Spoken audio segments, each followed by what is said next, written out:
ಮಕ್ಕಳ ಶಿಕ್ಷಣಕ್ಕೆ ಅಡ್ಡಿ ಆಗ್ತಾ ಇದೆಯಾ ಜಾತಿ ಗಣತಿಯ ಸಮೀಕ್ಷೆ? ಮಕ್ಕಳ ಶಿಕ್ಷಣಕ್ಕಿಂತ ಜಾತಿ ಗಣತಿ ಸಮೀಕ್ಷೆಯೇ ಮುಖ್ಯನಾ?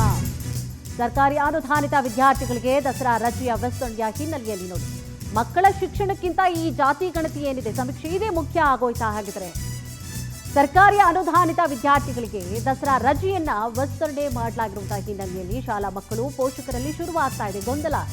ಅಕ್ಟೋಬರ್ 18ರವರೆಗೆ ದಸರಾ ರಜೆ ವಿಸ್ತರಣೆಗೆ ಈಗಾಗಲೇ ಸೂಚನೆಯನ್ನ ನೀಡಲಾಗಿದೆ. ಅಕ್ಟೋಬರ್ 20ರಿಂದ ಅಕ್ಟೋಬರ್ 22ರವರೆಗೆ ದೀಪಾವಳಿ ರಜೆ ಇರುತ್ತೆ.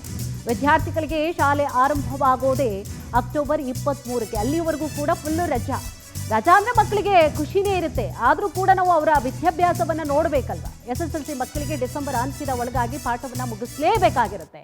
ಆದರೆ ಜಾತಿ ಗಣತಿ ಸಮೀಕ್ಷೆಯಲ್ಲಿ ಈಗಾಗಲೇ ಶಿಕ್ಷಕರೆಲ್ಲರೂ ಕೂಡ ತೊಡಗಿದ್ದಾರೆ. ಈ ರೀತಿಯಾಗಿ ಆದ್ರೆ ಹೇಗೆ ಪಾಠವನ್ನ ಮುಗಿಸ್ತಾರೆ ಅಂತ ಹೇಳಿ ಪೋಷಕರು ಪ್ರಶ್ನೆ ಮಾಡ್ತಾ ಇದ್ದಾರೆ. ಮಕ್ಕಳು ಖುಷಿ ಆಗ್ಬಿಡುತ್ತೆ, ಹೌದಾ ರಜಾನ ಅಂದ್ರೆ ಖುಷಿ ಆಗುತ್ತೆ, ಆದ್ರೆ ಪೋಷಕರಿಗೆ ಆತಂಕ ಜಾಸ್ತಿ ಆಗುತ್ತೆ. ಸರ್ಕಾರಿ ಮತ್ತು ಅನುದಾನಿತ ಶಾಲೆಗಳಿಗೆ 10 ದಿನಗಳಿಗೆ ರಜೆ ವಿಸ್ತರಣೆ ಮಾಡಿರೋದ್ರಿಂದ ಸುಮಾರು 50 ಲಕ್ಷ ವಿದ್ಯಾರ್ಥಿಗಳಿಗೆ ಶೈಕ್ಷಣಿಕ ಹಿನ್ನಡೆ ಉಂಟಾಗಿದೆ. ಈ ಕೂಡಲೇ ರಾಜ್ಯ ಸರ್ಕಾರ ರಜೆ ವಿಸ್ತರಣೆ ಮಾಡಿರೋದನ್ನು ವಾಪಸ್ ಪಡಿಬೇಕು. ಯಾಕೆಂತ ಹೇಳಿದ್ರೆ ಈಗ ಆಲ್ರೆಡಿ 15 ದಿನಗಳಿಂದ ಮಕ್ಕಳು ದಸರಾ ರಜೆಯನ್ನು ಅನುಭವಿಸಿದ್ದಾರೆ.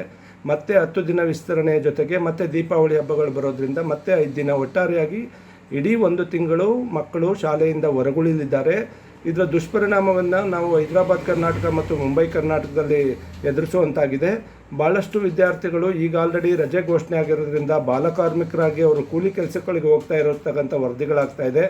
ಮತ್ತು ಏನು 50 ಲಕ್ಷ ಮಕ್ಕಳಿಗೆ ಪೌಷ್ಟಿಕ ಆಹಾರ ಸಿಗ್ತಾ ಇತ್ತು, ಶಾಲೆಗಳಲ್ಲಿ ಬಿಸಿ ಊಟ ಇರ್ಬೋದು, ಮೊಟ್ಟೆ ಇರ್ಬೋದು, ಅಥವಾ ಇನ್ನಿತರ ಸೌಲಭ್ಯಗಳು ವಂಚಿತ ಆಗಿರೋದ್ರಿಂದ ಮಕ್ಕಳು ಮತ್ತಷ್ಟು ಶಾಲೆಯನ್ನು ಸಂಪೂರ್ಣವಾಗಿ ಬಿಡೋ ಸಾಧ್ಯತೆ ಇರೋದ್ರಿಂದ ಮಾನ್ಯ ಮುಖ್ಯಮಂತ್ರಿಗಳು ಇದೇ ವಿಚಾರ ಸಂಬಂಧವಾಗಿ ಹೆಚ್ಚಿನ ಮಾಹಿತಿಯನ್ನು ಕೂಡ ನೀಡ್ತಾ ಹೋಗ್ತಾರೆ ನಮ್ಮ ಪ್ರತಿನಿಧಿ ಸುಷ್ಮಿತಾ. ಸುಷ್ಮಿತಾ, ಈಗ ಮಕ್ಕಳಿಗೆ ರಜೆಯನ್ನ ವಿಸ್ತರಣೆ ಮಾಡಲಾಗಿರೋದ್ರಿಂದಾಗಿ ಪೋಷಕರಿಗೆ ಯಾವ ರೀತಿಯಾಗಿ ಇದು, ಜೊತೆಗೆ ಮಕ್ಕಳ ಎಜುಕೇಷನ್ ಮೇಲೂ ಕೂಡ ಇದು ಪರಿಣಾಮವನ್ನು ಬೀರುತ್ತೆ. ಆಗಲೇ ಮಾತನಾಡಿರುವಂತಹ ರೀತಿಯಾಗಿ ಮಕ್ಕಳನ್ನು ಕೂಡ ಕೂಲಿ ಕೆಲಸಕ್ಕೆಲ್ಲ ಕಳಿಸ್ಬಿಡ್ತಾರೆ ಕೆಲವೊಂದು ಕಡೆಯಲ್ಲಿ. ಜೊತೆಗೆ ಅವ್ರಿಗೂ ಕೂಡ ಮತ್ತೆ ಶಾಲೆಗೆ ಬರಬೇಕಾ ಅನ್ನುವಂಥ ಸಾಕಷ್ಟು ಪ್ರಶ್ನೆಗಳು ಕೂಡ ಉಂಟಾಗುತ್ತೆ. ಇನ್ನು ಈ ವಿಚಾರಕ್ಕೆ ಸಂಬಂಧಪಟ್ಟ ಹಾಗೆ ಏನಿದೆ ಮಾಹಿತಿ?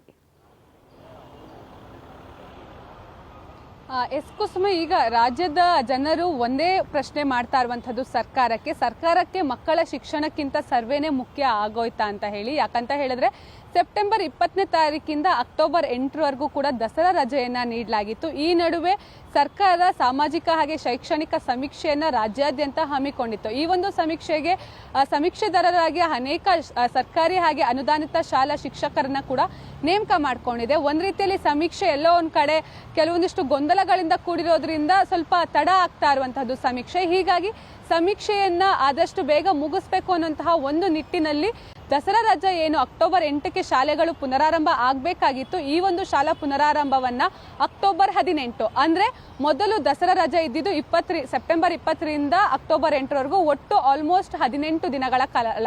ಅದಾದ ನಂತರ ಈಗ ಮತ್ತೆ 10 ದಿನಗಳ ಕಾಲ ಎಕ್ಸ್ಟ್ರಾ ಇವಾಗ ರಜೆಯನ್ನ ಕೊಟ್ಟಿರೋದ್ರಿಂದ ಒಂದು ರೀತಿಯಲ್ಲಿ 1 ತಿಂಗಳು ಮಕ್ಕಳಿಗೆ ದಸರಾ ರಜೆ ಸಿಕ್ದಂಗಾಗಿದೆ. ಹೀಗಾಗಿ ಎಲ್ಲೋ ಒಂದ್ ಕಡೆ ಮಕ್ಕಳು ಈ ಒಂದು ಸಂದರ್ಭದಲ್ಲಿ ಕೇವಲ ತಮ್ಮ ಜ್ಞಾನವನ್ನ ಆಟದ ಮೇಲೆ ನಿಗಾ ವಹಿಸ್ತಾರೆ, ಅಥವಾ ಎಷ್ಟೋ ಮಕ್ಕಳು ಹಳ್ಳಿ ಭಾಗದಲ್ಲಿ ಕೂಲಿ ಕೆಲಸಕ್ಕೂ ಕೂಡ ಇವಾಗ ಹೋಗ್ಲಿಕ್ಕೆ ಶುರು ಮಾಡಿರುವಂತದ್ದು. ಹೀಗಾಗಿ ಈ ರೀತಿಯಲ್ಲಿ ಸರ್ಕಾರ ಮಾಡಿದ್ರೆ ಒಂದ್ ರೀತಿಯಲ್ಲಿ ಬಾಲಕಾರ್ಮಿಕ ಪದ್ಧತಿ ಮತ್ತಷ್ಟು ಹೆಚ್ಚಾಗುವಂತಹ ಸಾಧ್ಯತೆ ಇದೆ ಅಂತ ಹೇಳಿ ಪೋಷಕರು ಸ್ವಲ್ಪ ಕಳವಳವನ್ನ ವ್ಯಕ್ತಪಡಿಸ್ತಾ ಇರುವಂತಹದ್ದು. ಜೊತೆಗೆ SSLC ಮಕ್ಕಳಿಗೆ ಇನ್ನ 2 ತಿಂಗಳಲ್ಲಿ ಅಂದ್ರೆ ಡಿಸೆಂಬರ್ ಒಳಗಾಗಿ ಸಂಪೂರ್ಣವಾಗಿ ಎಲ್ಲಾ ಪಾಠಗಳನ್ನ ಮುಗಿಸಿ ಪ್ರಿಪ್ರೇಟರಿ ಎಕ್ಸಾಮ್ಸ್ಗಳನ್ನ ಮಾಡಬೇಕಾಗುತ್ತೆ. ಸೊ ಹೀಗಾಗಿ ಈಗ ಆಲ್ಮೋಸ್ಟ್ 1 ತಿಂಗಳು ರಜೆಯನ್ನ ನೀಡಿದ್ರೆ SSLC ಮಕ್ಕಳಿಗೆ 2 ತಿಂಗಳಲ್ಲಿ ಪಾಠವನ್ನ ಮುಗಿಸ್ಲಿಕ್ಕೆ ಹೇಗೆ ಸಾಧ್ಯ ಅಂತಾನೂ ಹೇಳಿ ಪೋಷಕರು ಪ್ರಶ್ನೆಯನ್ನ ಮಾಡ್ತಾ ಇರುವಂತದ್ದು. ಜೊತೆಗೆ CM ಅವರು ಕೂಡ ಶಿಕ್ಷಣ ಇಲಾಖೆಗೆ 75% ಟಾರ್ಗೆಟ್ ಅನ್ನ ನೀವು ರೀಚ್ ಮಾಡಲೇಬೇಕು ಅನ್ನುವಂತಹ ಒಂದು ಟಾಸ್ಕ್ ಅನ್ನ ಈ ವರ್ಷ ನೀಡಿರುವಂತದ್ದು.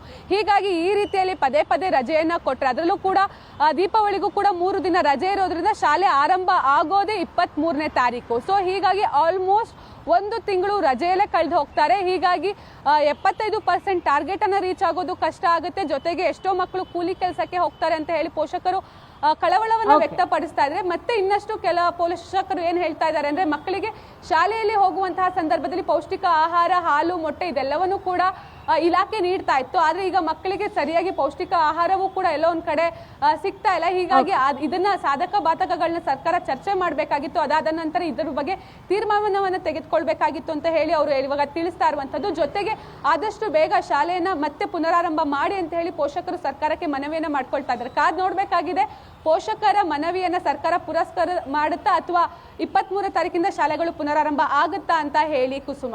ಎಸ್, ಥ್ಯಾಂಕ್ ಯು ತಮಿಳಾ ಮಾಹಿತಿಗಾಗಿ.